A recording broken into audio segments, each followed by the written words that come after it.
ভাবুন তো, এই বিশাল পৃথিবীতে আমাদের শুরুটা ঠিক কোথায়? হ্যাঁ, আজ আমরা মানবজাতির একদম শুরুর গল্পটা জানব। হজরত আদম আলাইহিস সালামের জীবন আর আমাদের অস্তিত্বের সেই মহাকাব্যিক সূচনা। চলুন সরাসরি মূল আলোচনায় ঢুকে পড়ি। আজকের পুরো আলোচনাটাকে আমরা মূলত 5টা ধাপে সাজিয়েছি। সৃষ্টির সূচনা, জান্নাতের জীবন ও পরীক্ষা, পৃথিবীতে আগমন, আদম আলাইহিসসালামের বয়স এবং সবশেষে এই পুরো ঘটনার শিক্ষণীয় দিকগুলো। ১ নম্বর ধাপ, সৃষ্টির সূচনা। আদম নামটার মানে কখনো ভেবে দেখেছেন? হিব্রু ভাষায় এর অর্থ হল পৃথিবী বা মানবজাতি। আবার আরবিতে যদি দেখি, এর মানে দাঁড়ায় ভূত্বকের একদম উপরের স্তর, বা ধরুন বিভিন্ন উপাদানের একটা সংমিশ্রণ। নামটার মাঝে কিন্তু মাটির তৈরি অস্তিত্বের পুরো ব্যাপারটা চমৎকারভাবে লুকিয়ে আছে, তাই না? সৃষ্টির প্রক্রিয়াটা আসলেই দারুণ কৌতূহলোদ্দীপক। জিব্রাইল আর মিকাইল আলাইসাল্লামের পর আজরাইল আলাইসাল্লাম পৃথিবীর বিভিন্ন প্রান্ত থেকে নানান রঙের মাটি সংগ্রহ করে আনেন। মজার একটা ব্যাপার কি জানেন? এই যে পৃথিবীর বিভিন্ন অঞ্চলের মানুষের গায়ের রঙে এত বৈচিত্র্য, এর কারণ কিন্তু ওই মাটির ভিন্নতা। এরপর আল্লাহ নিজ হাতে আদম অবয়ব তৈরি করেন এবং তাতে প্রাণ ফুঁকে দেন। আদম আলাইসাল্লামের একটা বিশেষ উপাধি ছিল সাফিউল্লাহ, মানে আল্লাহের মনোনীত বা আল্লাহর পছন্দ। আর যদি তার শারীরিক গঠনের কথা বলি, হাদিস অনুযায়ী তিনি ছিলেন ভীষণ সুঠাম আর দীর্ঘদেহী, উচ্চতায় প্রায় ৬০ হাত। একবার চিন্তা করে দেখুন, সত্যি এক অনন্য মর্যাদার প্রতীক। এর পরের অধ্যায়ে জান্নাতের জীবন ও সেই বিখ্যাত পরীক্ষা।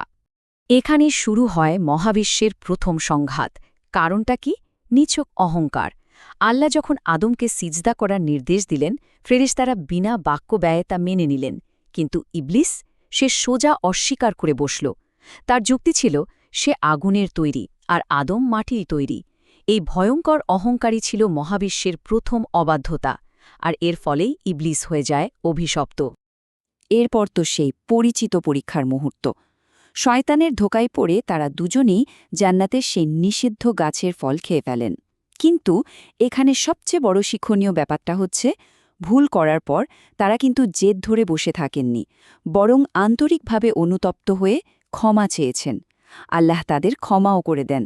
তবে পূর্বনির্ধারিত একটা পরিকল্পনা ছিল, তাই শাস্তিস্বরূপ নয়, বরং সেই পরিকল্পনার অংশ হিসেবেই তাদেরকে পৃথিবীতে নেমে আসার নির্দেশ দেয়া হয়। আর এভাবেই শুরু হয় তৃতীয় পর্ব, পৃথিবীতে আগমন এবং মানবজাতির নতুন এক আবাস। ভৌগোলিকভাবে তাদের পৃথিবীতে নামার গল্পটা বেশ ইন্টারেস্টিং। ঐতিহাসিকদের মতে আদম আলাইসাল্লাম অবতরণ করেন বর্তমান শ্রীলঙ্কার আদম স্পিক বা সেরেনদ্বীপ পাহাড়ে, আর হাওয়া আলাইসাল্লাম নামেন আরবের জেদ্দা শহরে। জেদ্দা নামের অর্থই কিন্তু দাদি। এরপর বহু বছর পার হয়ে যায়।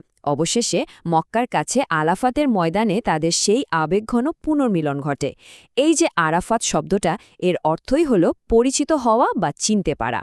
পৃথিবীতে এসে তারা রীতিমতো মানব সভ্যতার গোড়াপত্তন করেন। আদম আলাদ শুধু একজন নবীই ছিলেন না, বরং বলতে পারেন তিনিই মানব সভ্যতার প্রথম শিক্ষক। কৃষিকাজ, পোশাক তৈরি, একত্ববাদের শিক্ষা সবই তিনি শুরু করেন। এমনকি পৃথিবীতে প্রথম ইবাদতের ঘর কাবা শরীফও তিনি নির্মাণ করেন। তবে এর মাঝেই মানব ইতিহাসের প্রথম ট্র্যাজেডিটা ঘটে যায়, তার 2 ছেলে হাবিল ও কাবিলের নির্মম সংঘাত, যা আমাদের ন্যায়বিচারের একদম প্রাথমিক শিক্ষাটা দিয়ে যায়। চলুন এবার চতুর্থ অংশে যাই, আদম আলাইসালামের বয়স এবং দাউদ আলাইসালামকে দেওয়া সেই চমৎকার উপহার। সংখ্যাটা হল 1000। হ্যাঁ, আল্লাহ তাআলা শুরুতে আমাদের আদি পিতাকে 1000 বছরের দীর্ঘ এক রাজকীয় আয়ু দিয়েছিলেন। কিন্তু রুহের জগতে একটা দারুণ ঘটনা ঘটে। যখন তাকে তার ভবিষ্যৎ সব বংশধরদের দেখানো হচ্ছিল, তখন তিনি তার এক বংশধর নবী দাউদ আলাইসাল্লামের আলো আর সৌন্দর্যে এতটাই মুগ্ধ হয়ে যান যে নিজের আয়ু থেকে 40 বছর তিনি তাকে ভালোবেসে উপহার দিয়ে দেন। আদিপিতার কি এক অসাধারণ স্নেহ আর উদারতা, তাই না? তাহলে একটু হিসাব করে দেখুন তো, 1000 থেকে 40 গেলে থাকে 960। তো ঠিক 960 বছর পার হওয়ার পর যখন মৃত্যুর ফেরেশতা তার কাছে এলেন, আদম আলী অবাক। তিনি ওই প্রতিশ্রুতির কথা একদম বেমালুম ভুলে গিয়েছিলেন। বললেন, আরে আমার তো আরও 40 বছর বাঁচার কথা। এই যে ভুলে যাওয়া ব্যাপারটা, এটা প্রমাণ করে যে এই ভুলো মন আসলে আমাদের মানবীয় প্রকৃতিরই একটা সহজাত অংশ। বলতে পারেন আমরা এটা উত্তরাধিকার সূত্রেই পেয়েছি। আর একটা চমৎকার তথ্য দিই, ইসলামী ঐতিহ্যে শুক্রবার বা জুমার দিনের কিন্তু বিশাল তাৎপর্য আছে। হাদিস থেকে জানা যায় মানবজাতির এই আদি পিতাকে ঠিক জুমার দিনে সৃষ্টি করা হয়েছিল, আবার তার ইন্তেকালও হয়েছিল এই জুমার দিনে।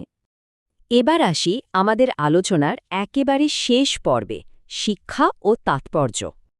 আদম আলাইসাল্লামের পুরো জীবনী বিশ্লেষণ করলে অন্তত ১৫টি অত্যন্ত গুরুত্বপূর্ণ শিক্ষা পাওয়া যায়। এগুলো দেখলে বোঝা যায় তার এই দীর্ঘ যাত্রার পেছনে সৃষ্টিকর্তার কতটা নিখুঁত প্রজ্ঞা লুকিয়েছিল। জান্নাত থেকে পৃথিবীতে আসাটা আসলে স্রেফ কোনো শাস্তি ছিল না, বরং পৃথিবীকে আবাদ করা এবং আল্লাহর প্রতিনিধিত্ব করার এক সুমহান পরিকল্পনারই অংশ ছিল এটা।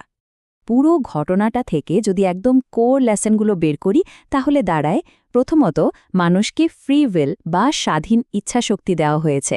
দ্বিতীয়ত মানুষ মাত্রই ভুল হতে পারে, কিন্তু ভুল স্বীকার করে আন্তরিকভাবে অনুতপ্ত হলে ক্ষমাও পাওয়া যায়। আর সবচেয়ে বড় কথা হলো এই পৃথিবীর সব কিছু তৈরি করা হয়েছে মানুষের সেবার জন্য, আর মানুষকে সৃষ্টি করা হয়েছে শুধুমাত্র সৃষ্টিকর্তার ইবাদতের জন্য।